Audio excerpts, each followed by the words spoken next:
What's going on, guys? It's Greg here, aka NYPrepper.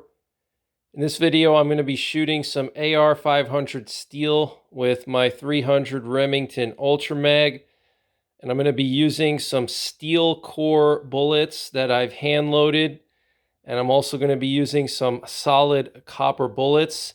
So this is the AR500 steel plate that I'm going to be shooting, and it's a 1/2 inch thick. And let me show you guys my hand loads here. So this is a Barnes 175 grain LRX, and I've hand loaded this to around 3,500 feet per second. And then here we have an M2 AP steel core bullet, and I've loaded this to around 3,700 feet per second. So I'm really curious to see what kind of damage these bullets at those velocities will do to some regular AR500 target steel. And I'm going to be using my custom 300 Remington Ultra Mag. This rifle is built off of a CZ550 receiver for a 375 H&H, and I have a Krieger barrel, and I have a Silencer Co. Hybrid 46 that I'm going to be using during this test. And the stock is a Bell & Carlson stock. Got that bolt knob from Navrattle Arms. Check out Navrattle Arms. Burris 5 to 25 power scope. Burris XTR2. So let's see what happens, guys. Do you think these 300 Remington Ultra Mag hand loads will penetrate through this AR500? And what kind of difference you think the steel core will make versus the solid copper Barnes LRX? Let's see what happens, guys.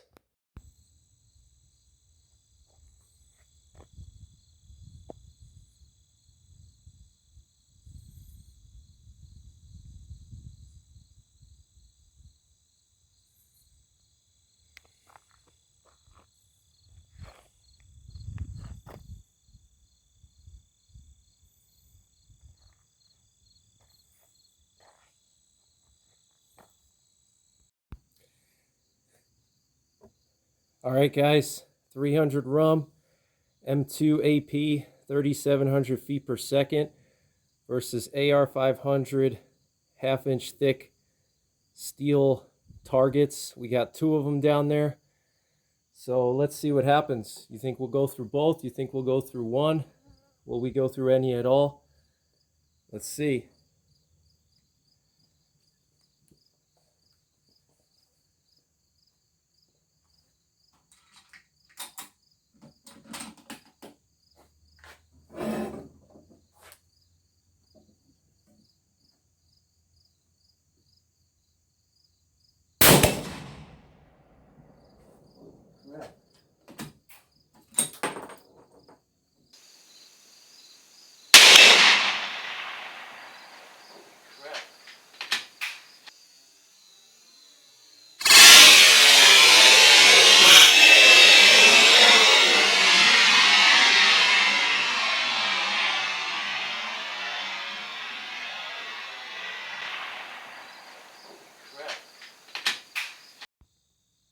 All right, guys, 300 RUM, M2 AP steel core versus AR500 steel targets.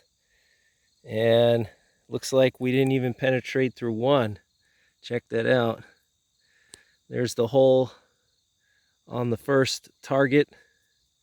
Looks like it probably went about, I don't know, halfway through, maybe a third through, but it did not penetrate even the first one.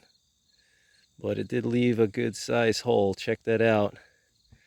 And nothing on the back. Pretty interesting. And some of the paint got messed up on the second one, but that's pretty impressive. These are only 20 bucks at Rural King and made in China. So I'd say that's really good, but you can see where that steel penetrator hit. You can see right there, there's a little hole from the steel penetrator, but didn't pass through. I was expecting it to pass through. Very interesting. And looks like the bullet actually bounced off and got captured by the wood. Check this out. Look, part of the jacket, and it's actually really hot, but ooh, that's hot. Yeah, looks like the bullet bounced off and then the wood captured it.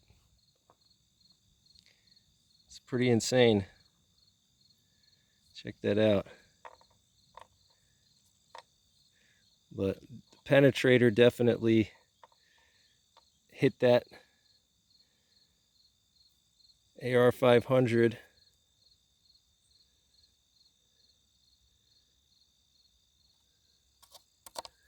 I don't see the penetrator anywhere. Could be stuck in there somewhere. But pretty interesting. I was expecting it to pass through. So I think what I'm going to do now is, just for comparison, I'm going to shoot at this with some 175 grain LRX bullets that should be going around 3,500 feet per second, and we'll see the difference between those and the steel core. So stay tuned.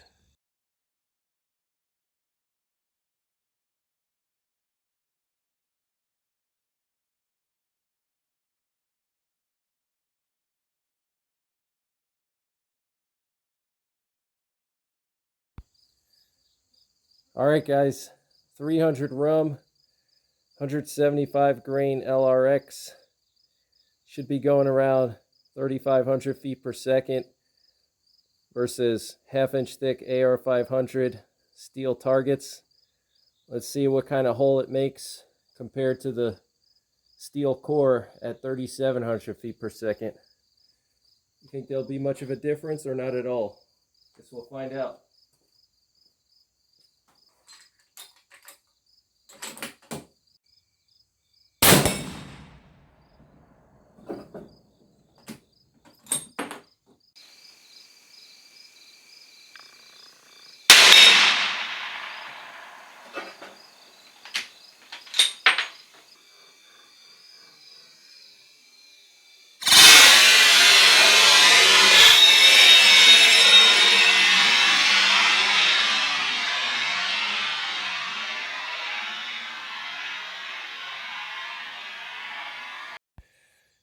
All right, guys, looks like my bungee cord got compromised from the spalling.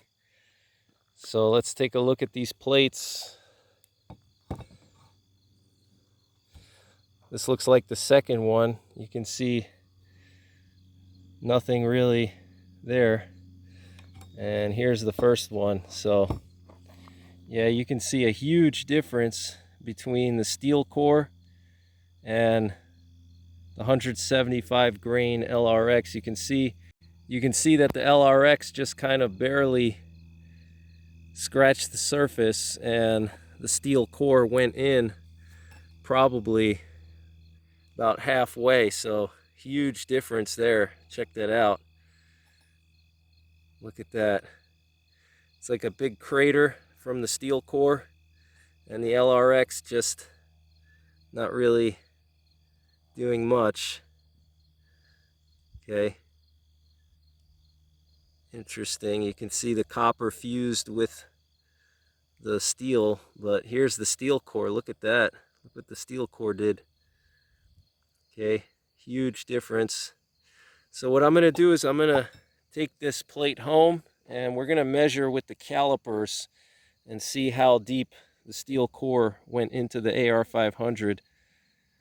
I'm going to guess probably almost 1/4 of an inch, about halfway through. So that's pretty impressive for a 30 caliber bullet. Absolutely insane. But let's check the back. Nothing really on the back. Just like a little bit of the paint got messed up there, but other than that, nothing really crazy to report. So let's take a closer look at this with some calipers and see how deep it went in. All right, guys, so I got my Frankfurt Arsenal calipers. I use these calipers for hand loading. They're very good calipers, very accurate. Here we have our steel. I want to just show you guys the back one more time. You can see the deformation is pretty significant from the steel core. Look at that. It's pretty noticeable when you run your fingers over it. So let's take our caliper now, and what we're going to do is we're going to actually use the back of the caliper here. It's a little trick. If you guys have never done this before, you got that little end right there that comes out. All right, so we're going to stick that in there, and that should give us a reading. All right, I think we're right in the deepest part, right there. And looks like we're right at 0.172 inches. So that's pretty impressive, guys.